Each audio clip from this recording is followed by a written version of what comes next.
Chapter 1.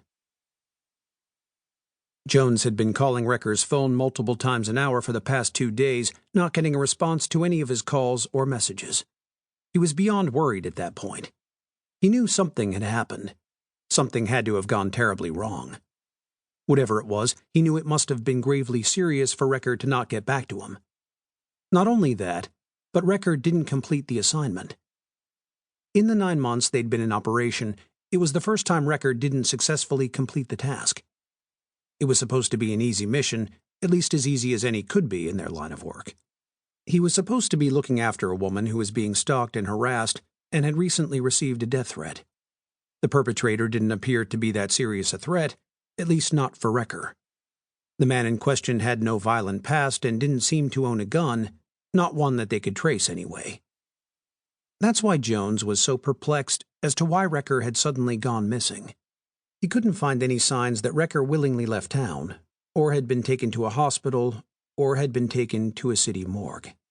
He checked patients recently admitted to hospitals, death notices, and police reports. He hacked every database he could think of that his friend might show up in. But nothing matched Recker's description, or the area he was supposed to be in. It was almost midnight and Jones was close to calling it a night. He glanced at his phone again, thinking if he should give it one more try before shutting everything down for the night. He dialed Recker's number again, growing even more worried with each unanswered ring. "Michael, if you get this, please call me," Jones said in his message. "It's been a few days since I've heard from you, and I'm just worried about you." Jones put the phone back in his pocket, knowing his message was likely to go unanswered, just as the previous 20 had. His eyes happened to glance over to Recker's gun cabinet, and a sense of sadness came over him as he started to think about the possible reasons his friend hadn't contacted him. Most of them involved Recker's death. Jones had tried to think positively, and mostly had for the past several days. But now the realization was starting to settle in that Jones had seen him for the last time. Jones shut off the lights and laid on the couch, as he so often did when he was in the middle of a case, so he could get an early start in the morning. When Jones woke up, he decided to retrace his steps, everything he'd done up to that point, just in case he missed or overlooked something. At 9 o'clock, he tried Recker's phone again, not bothering to leave a message this time when it went to voicemail. He put the phone down on the desk, switching his attention back to the computer screen. After a minute of working, he looked back down at the phone, contemplating the one thing he hadn't tried yet. He picked it up and scrolled through the numbers, stopping once he saw the number he was looking for. Part of him wondered why he didn't try it sooner. The other part of him said if Recker wasn't there, he'd be worrying another person unnecessarily. Plus, Mia's apartment wasn't anywhere close to where Recker was assigned that night. Despite his concerns, Jones figured he had to try it, as he was desperate and out of ideas. He dialed Hendrick's number, hoping to get something, maybe even a lead he didn't have before. Maybe Recker had spoken to her about something he wasn't privy to.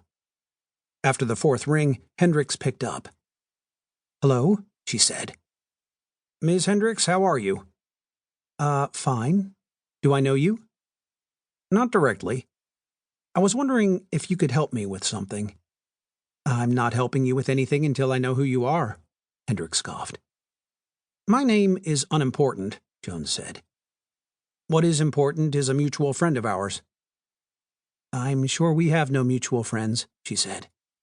Just as she was about to hang up, Jones said, "Michael Recker." "I don't know anyone by that name," she said. "I'm sorry, you must have the wrong number." Hendricks then hung up, not sure what had just happened. Recker had always told her not to admit to anyone about knowing him, in case his old CIA friends came looking for him. In the event someone did, he instructed her to say that she didn't know him.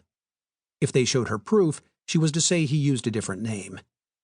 She was a little scared and shook up by the call, even though she knew the day might, and now had, arrived.